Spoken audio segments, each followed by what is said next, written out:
Bonjour, je m'appelle Cheryl, une écrivaine de 33 ans dont le premier roman policier a connu un succès retentissant. Mariée depuis 8 ans à mon époux, Thomas, nous avons un fils de 7 ans, Gary. À l'origine, Thomas travaillait, mais il a quitté son emploi il y a quelques années lorsque ma carrière d'écrivain a décollé, ce qui lui a permis de rester à la maison, même s'il s'aventurait parfois à jouer aux machines à sous dernièrement. Cependant, j'ai été confrontée à une situation pénible.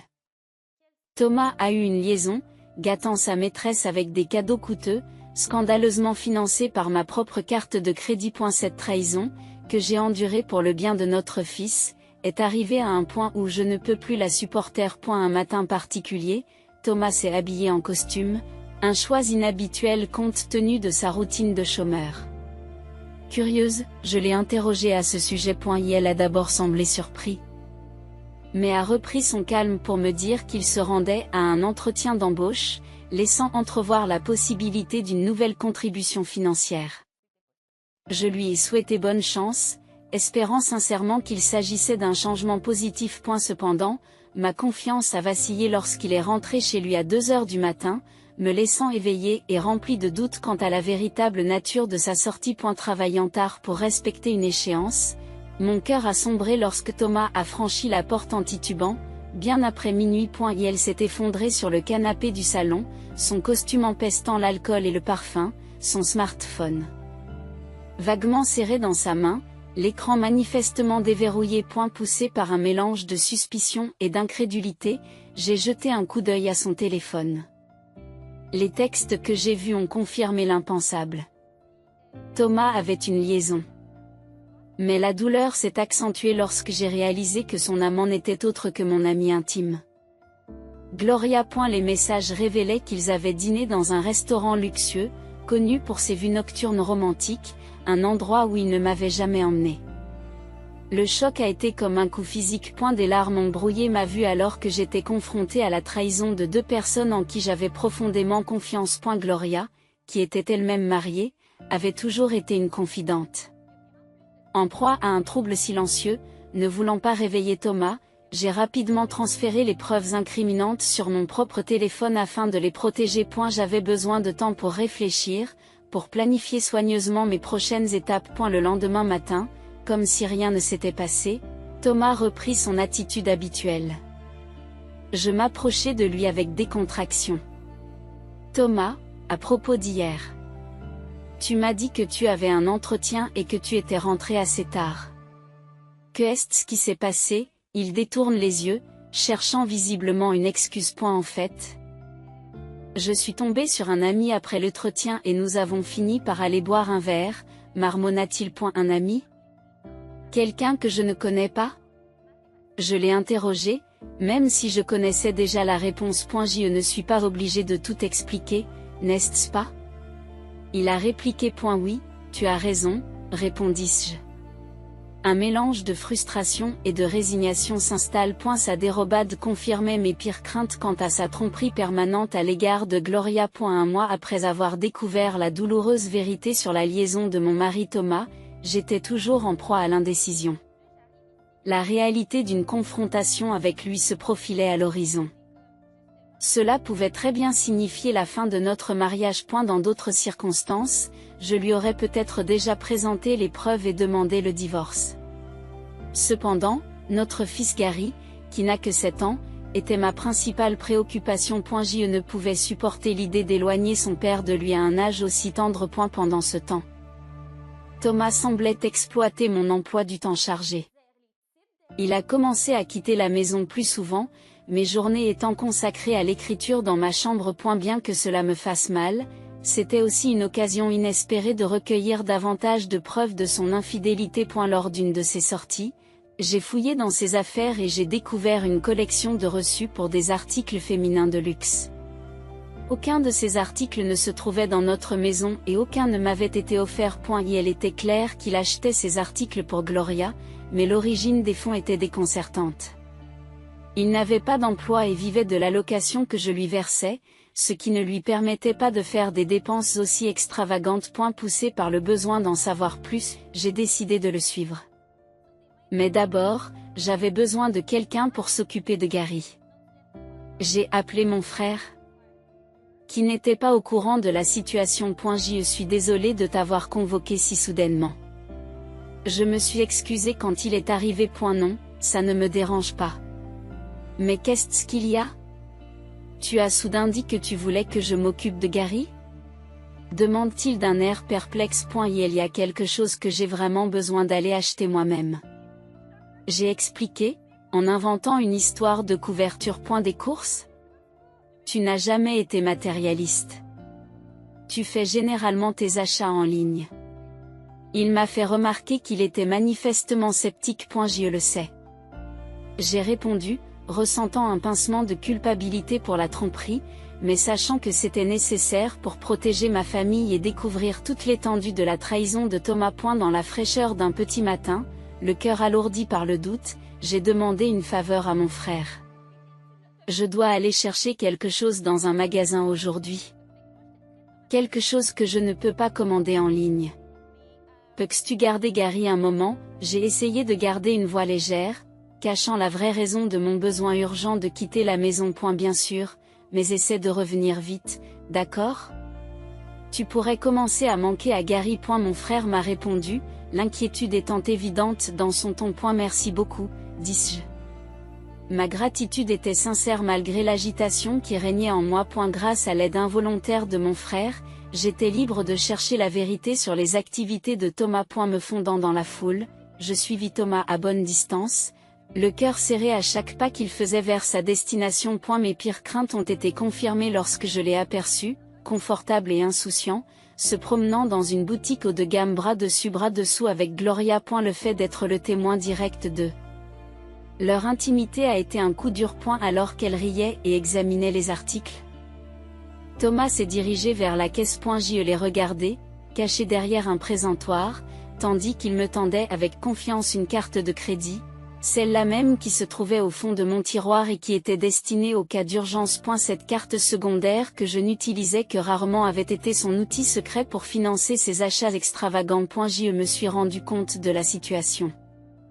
J'étais tellement absorbée par mon travail d'écriture et les échéances à venir que je n'avais pas surveillé nos finances de près. Des frais importants s'étaient accumulés sur la carte en raison de mes récentes dépenses professionnelles, et pendant tout ce temps, Thomas avait ajouté ces transactions frauduleuses à la facture. Nos deux cartes étaient liées au même compte, et je n'avais pas vu les signes de sa trahison cachés au milieu de mes dépenses. Stupéfaite par la profondeur de sa tromperie, Thomas avait non seulement trahi ma confiance sur le plan romantique, mais il avait également abusé de mes ressources financières. J'ai senti s'évaporer les dernières parcelles d'affection que j'avais pour lui. Les reproches se sont mêlés au choc. Je me suis reproché de ne pas m'en être rendu compte plus tôt et d'avoir laissé sa duplicité échapper à tout contrôle. Et la prise de conscience de sa double trahison a été une pilule amère à avaler, marquant un tournant dans la façon dont j'envisageais notre mariage. Malgré l'évidence écrasante de la trahison, je n'arrivais pas à trouver en moi la force de pardonner à Thomas. Le cœur lourd, j'ai documenté ces moments intimes avec Gloria par des photos discrètes avant de rentrer chez moi. Dans les jours qui ont suivi, j'ai consacré toute mon énergie à l'élaboration d'un plan pour le confronter. Chaque fois qu'il sortait, j'explorais son PC à la recherche d'indices supplémentaires. Comme son téléphone et son ordinateur étaient reliés, je pouvais facilement accéder à leur communication. Et je n'ai pas tardé à découvrir des plans pour une escapade avec Gloria pendant les prochaines vacances. Un voyage de 6 jours. C'est ma chance, me suis-je dit.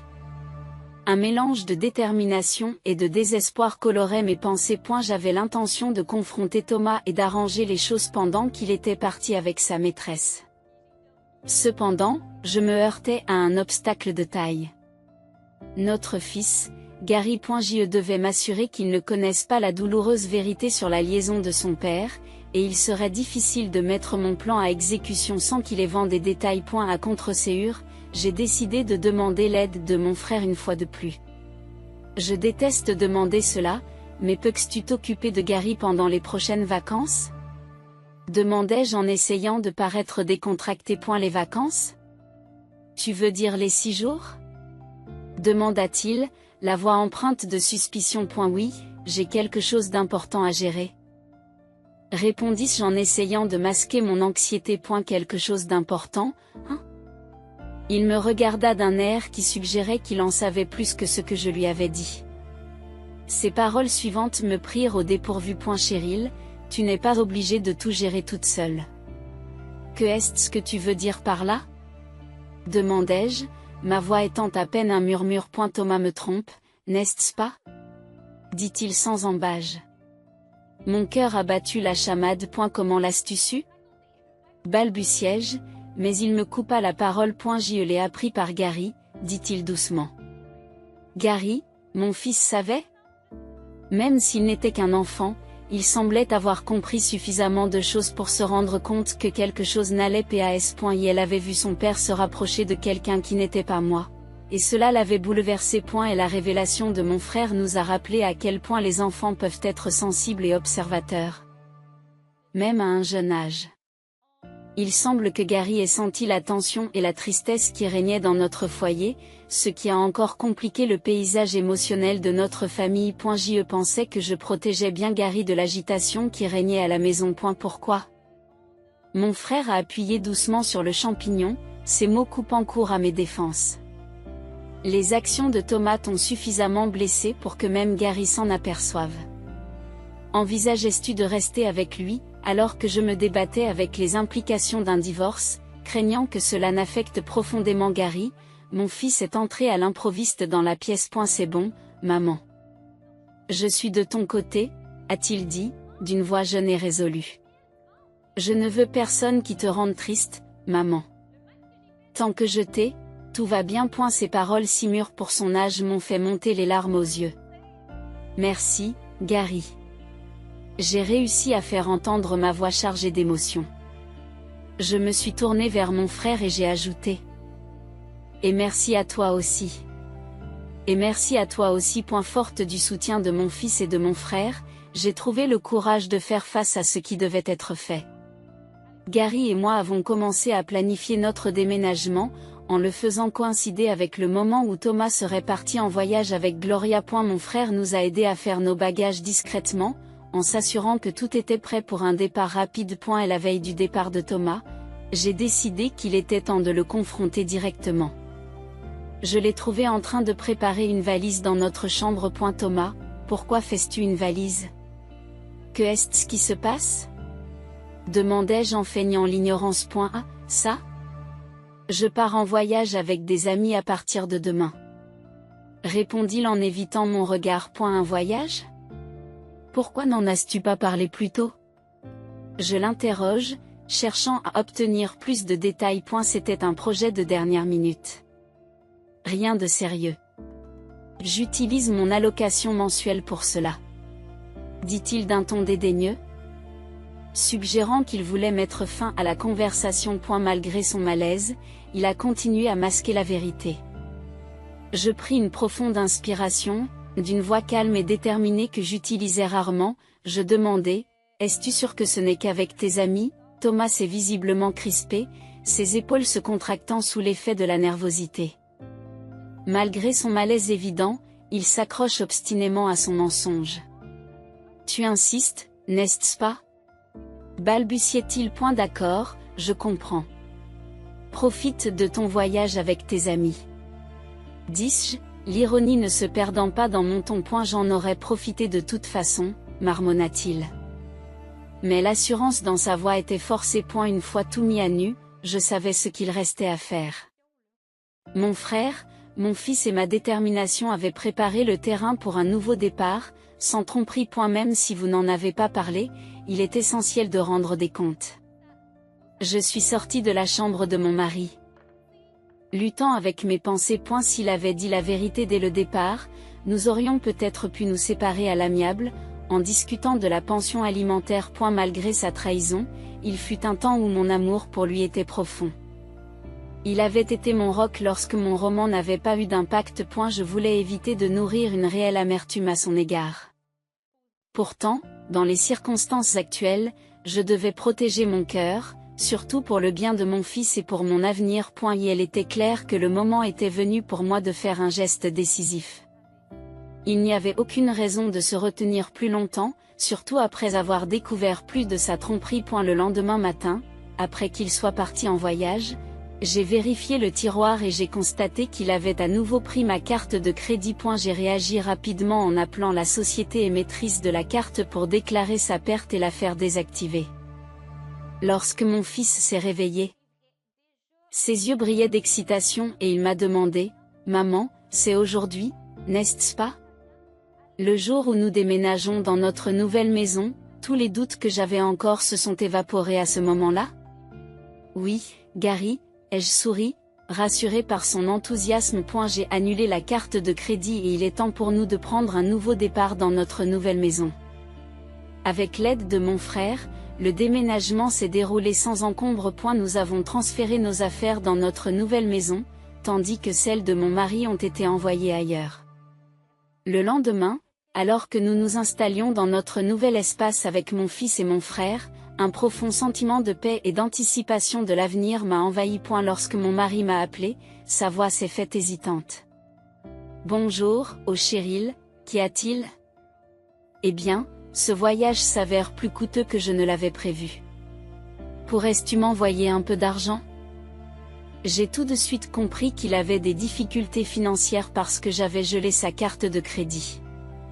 Il contournait le vrai problème, à savoir l'utilisation non autorisée de la carte, et sa demande indirecte d'argent était irritante. As-tu budgétisé ce voyage tout seul ? Lui ai-je demandé calmement. Je suis désolé, mais je ne peux pas vous prêter d'argent. Sa réponse était empreinte de frustration. Ne sois pas comme ça. Si tu ne m'aides pas, je serai le seul à ne pas profiter de ce voyage. Tu veux dire que tu seras le seul ? Se corrige-t-il. Sa confusion était évidente, même à travers le téléphone. Après tout, vous êtes en voyage. Vous ne voulez montrer que les bons côtés, n'est-ce pas ?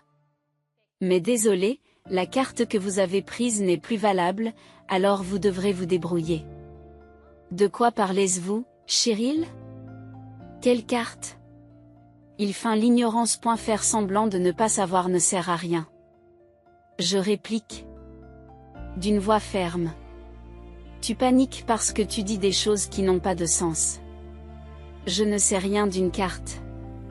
Assez, m'exclamai-je, ma patience s'épuisant. Je sais déjà que tu me trompes avec ma meilleure amie, Gloria.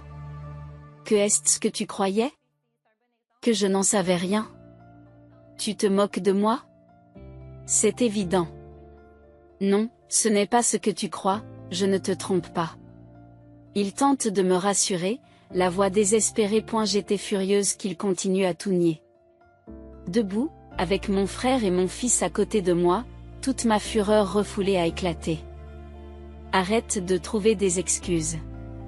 Tu avais une famille et tu l'as trompée avec une autre femme. Pour couronner le tout, tu as utilisé la carte de quelqu'un d'autre. Te rends-tu compte à quel point tes actes sont méprisables, Cheryl ? Calmons-nous un instant. Il a tenté de l'apaiser, mais il était trop tard. La vérité était sortie et il n'y avait plus de retour en arrière possible. Comment puis-je rester calme face à la personne que je méprise le plus ?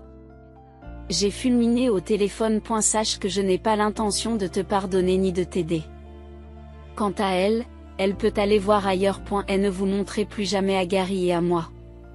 Sur ces derniers mots, j'ai raccroché au nez de mon mari. Quelques instants plus tard, sa maîtresse, Gloria, a appelé. Cheryl, qu'est-ce que tu as fait ? Ah, Gloria, ça fait longtemps qu'on ne s'est pas vu. Comment se passe ton voyage avec mon mari ? Ai-je demandé, la voix teintée de sarcasme. Tais-toi et explique-toi. De quoi tu parles ? Elle me répond d'un ton cassant. Et ne fais pas l'idiote. Tu as reçu les affaires de Thomas chez toi, n'est-ce pas ? Répondis-je. En effet, lorsque nous avons déménagé, j'avais demandé à ce que toutes les affaires de mon mari soient envoyées directement à l'adresse de Gloria.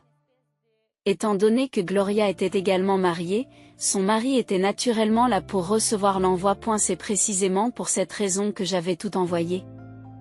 Accompagné d'une lettre détaillée expliquant toute la situation. Ce n'est pas une blague. Que avez-vous fait ? Mon mari l'a découvert et il est furieux. Eh bien, tu l'as cherché toi-même en choisissant d'avoir une liaison alors que tu étais marié. Tu étais censé être mon ami, et c'est une trahison, ai-je rétorqué. Tu es le pire.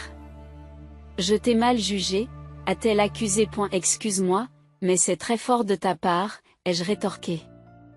Ma meilleure amie a une liaison avec mon mari, comment peux-tu espérer être pardonnée? Je ne voulais pas être sérieuse, c'était juste une blague. Je ne serais jamais intéressée par quelqu'un comme lui, a-t-elle tenté de minimiser. Je me fiche de savoir si c'était une blague ou non. Je demande le divorce de toute façon, et oui, tu as eu une liaison, c'est un fait. Je ne te pardonnerai jamais, et je demanderai une compensation importante, alors prépare-toi. Une compensation? Que est-ce que tu racontes? Je n'ai rien accepté de tel. Proteste-t-elle? Eh bien, vous en entendrez parler bien assez tôt, c'est ce que vous méritez, et je conclus alors qu'elle réalisait la gravité de la situation. Je suis une femme au foyer, je ne peux pas payer d'indemnité, a-t-elle plaidé, la voix pleine de désespoir. Je m'en fiche, débrouillez-vous ou demandez à votre mari, mais je doute qu'il soit d'une grande aide, ai-je dit sèchement. Oh, attendez, au revoir. J'ai raccroché avant qu'elle ne puisse répondre et j'ai rapidement bloqué son numéro. Plus tard, j'ai engagé mon avocat pour finaliser mon divorce et j'ai demandé une compensation pour mon ex-mari et Gloria, ainsi qu'une pension alimentaire pour les enfants. J'ai également demandé le remboursement des frais de carte de crédit non autorisés. Et la pression financière était trop forte pour le mariage de Gloria. Après avoir réglé l'indemnisation, son mari a demandé le divorce et elle s'est retrouvée sans domicile. Elle a cherché refuge auprès de ses parents, mais ceux-ci, découragés par ses actes, l'ont rejeté. N'ayant que peu d'options, Gloria vit maintenant là où elle travaille, en prenant des gardes de nuit dans un bar local. Thomas a lui aussi cherché du réconfort auprès de Gloria pendant cette période agitée, mais, submergée par ses crises et furieuse contre lui d'avoir provoqué son divorce, elle a mis fin à leur relation. Thomas jongle désormais avec plusieurs emplois à temps partiel pour tenter de joindre les deux bouts. Sa longue période de chômage l'a empêché de trouver un emploi stable. S'il devait prendre du retard dans le versement de sa pension alimentaire, je suis prête à réclamer sans hésiter ce qu'il doit. En ce qui me concerne, la vie a pris un rythme paisible dans notre nouvelle maison avec mon fils. Il grandit vite et chaque jour est rempli de nouvelles joies et d'aventures. Ma principale préoccupation est de lui apporter tout l'amour et la stabilité dont il a besoin, afin qu'il n'ait plus jamais à affronter le genre de tourmente que nous avons traversé. Nos jours sont plus radieux maintenant et je m'engage à faire en sorte qu'il le reste.